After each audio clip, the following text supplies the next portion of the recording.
నెత్తంత మాసింది రవికంత జినిగింది కొత్తగా మాసింది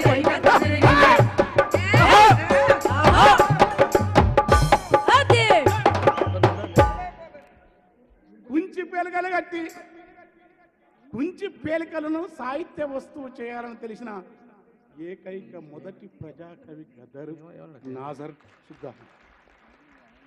ఈయన దాన్ని ప్రపంచవ్యాప్తం చేసినాడు.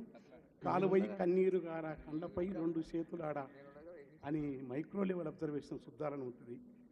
ఎన్నాయి కాళ్ళ నిడుచుకపోదు బోరన్న కండ్ల చేతుల అని నాజరు కాళ్ళ నిడుచుకపోతుందంట. నిద్ర కళ్ళు శరీరాన్ని శరీరం కాళ్ళ నిడుచుకొని పోతాను తలుపు మాకని చెప్తాడు నాజరు.